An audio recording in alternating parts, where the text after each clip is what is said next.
Hi, Dr. Jonice Webb here, clinical psychologist. Welcome to my video series on emotional neglect. So today I'm going to talk about what happens when two emotionally neglected adults marry each other. So childhood emotional neglect does not go away just because you grow up. Almost like a computer program, its effects are sort of like installed inside of you. And as a couples therapist and CEN expert, I've watched those effects play out in hundreds of CEN people's lives and marriages. So in just a moment, I'm going to give you some clear guidelines for addressing the effects of CEN in your marriage. But first, I want to start with a description of how it feels to be married to someone who has childhood emotional neglect.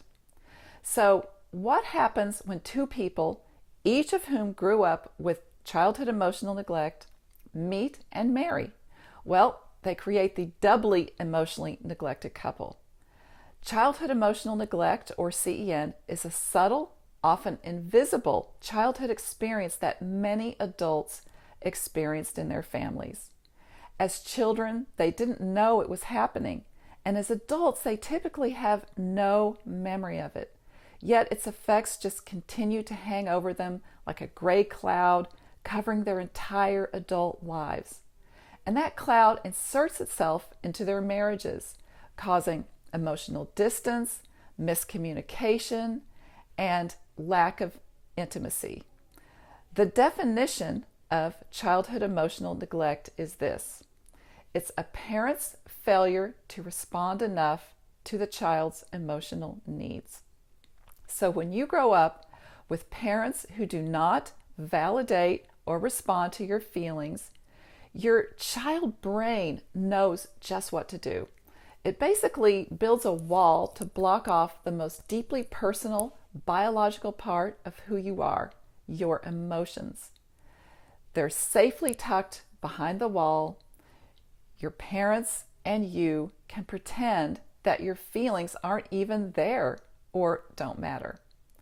But decades later, when you're in a serious relationship, a series of very predictable problems ensues.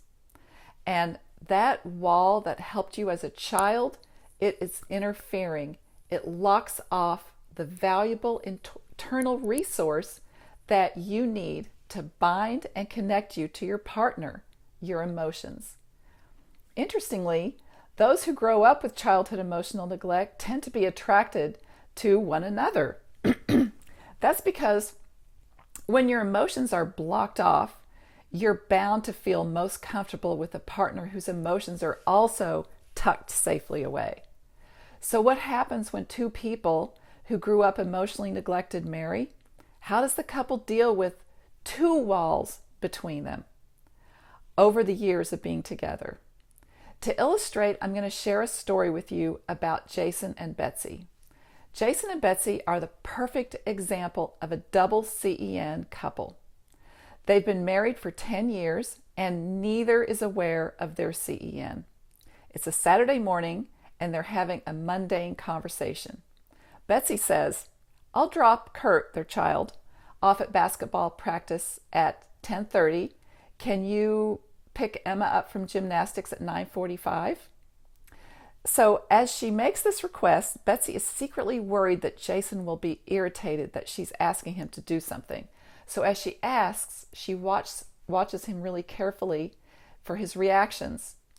Jason sees Betsy giving him a look he can't quite interpret, and so he assumes she's trying to manipulate him somehow. He decides to call her bluff by martyring himself to make her feel bad. Jason says, "What's the big deal? Why does this require us both? I'll do both drop off and pick up." Betsy notices the edge in Jason's tone and assumes it's because she asked him to do a task for her. Would it kill him to chip in on it on the weekend? She thinks to herself with aggravation. And Betsy says, "Just forget it, I'll do both," trying to sort of like trump his martyrdom. So Betsy does the drop off and pick up that morning, and while she does it, she sees inside at how unwilling Jason is to help out with the kids. Meanwhile, Jason sits at home feeling 3 main things. He feels frustrated at his manipulative wife, perplexed about what really happened between them that morning, and also just vaguely guilty that he's sitting at home while Betsy does all the work. Eventually, the guilt wins out. Feeling bad, he starts making a big pot of chili, which he knows Betsy likes. So that is a perfect example of the miscommunication that a CEN couple has. I want to talk about the 5 struggles that the double CEN couple typically experiences. So the first struggle is that you're divided by your walls. So no matter how connected you are by love, companionship, children, or history, you're not able to connect enough in the most important way, emotionally. It's not that you don't feel emotion.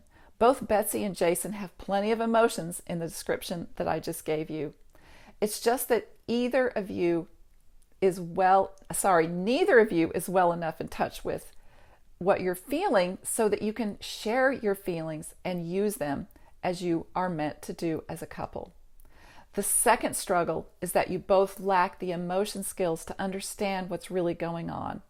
While your parents were busy ignoring your feelings, you were missing an important childhood experience. You were not learning how emotions work.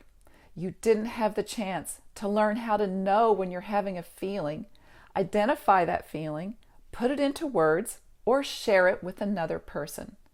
These are the skills required to build emotional intimacy with your partner, and you may not even realize that you don't have them. The third struggle is that your interactions are rife with misinterpretations.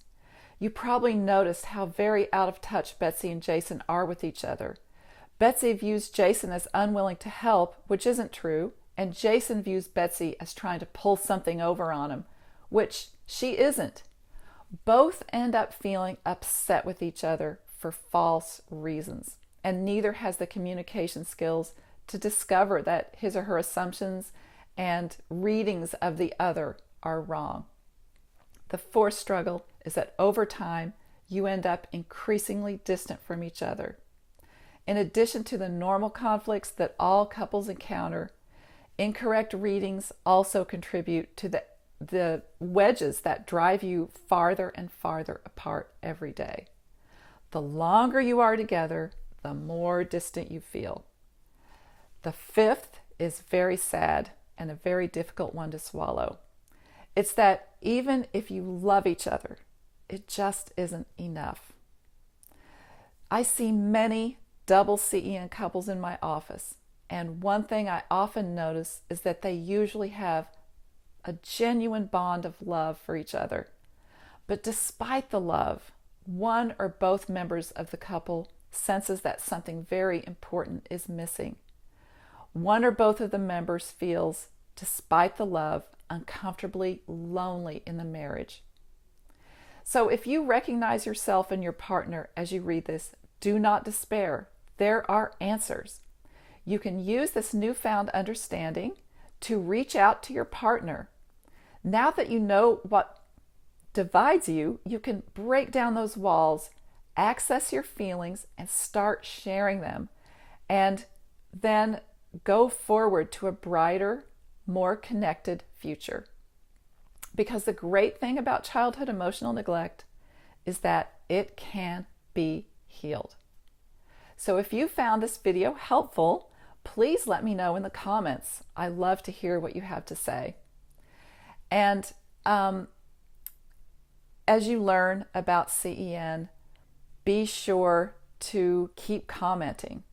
And be sure to click the link in the description below this video to sign up for the CEN Breakthrough video series. I have plenty more to say about the emotional neglectful marriage and how to heal it. Thanks for watching. I'll be back soon. Bye-bye.